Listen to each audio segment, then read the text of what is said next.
In the very short amount of time that we've seen Bob Iger back as the CEO of Disney, there's already been some major changes. And according to some brand new predictions and specific analysts, Disney might be ready to dump Hulu. And if you really look at this and what they've been doing, it does make a whole lot of sense.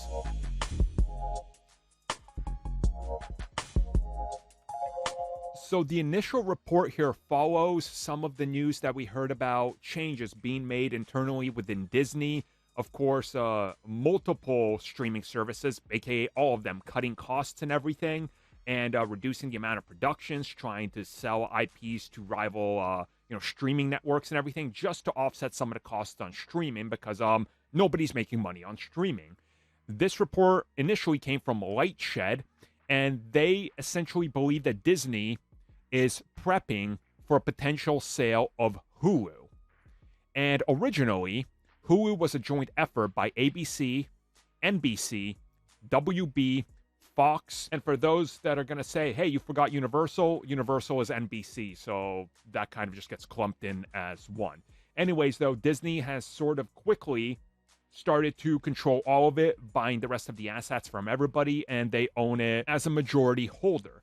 But what is essentially being looked at is the longevity of Hulu, and having multiple streaming services is not viable.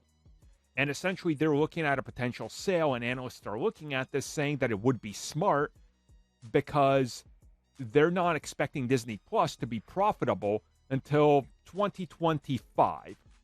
But the issue here is Hulu is also a major player in their streaming war, and it's also taking customers that only have Hulu but don't have Disney Plus. And if you look at it, they believe that they could convert Hulu people over onto Disney Plus because Disney Plus internationally, and even by the sounds of it in the United States in the next couple years, could just offer all the Fox programming, Fox content, and everything, including potential live TV. So it sounds like they might come up with the idea to sell Hulu, put everything Fox over on Disney. If it's on the US side, maybe age gate it, or maybe don't, just conform Disney into one thing that's, hey, it's every age range, and depending on what profile we got, you see everything or less, and there you go. And from a business standpoint, it would make sense, because then they could bring whatever people only have Hulu over onto Disney, raise the Disney Plus price, be profitable even faster, sell Hulu to somebody else, and make profits there. So it kind of does make sense, but we'll see what happens. Again, things are always changing, and who knows what could happen next. For all we know, Hulu could, I don't know, in the next 6 months, become the most profitable service out there and skyrocket. You just never know with these things, so I guess we just got to wait and see.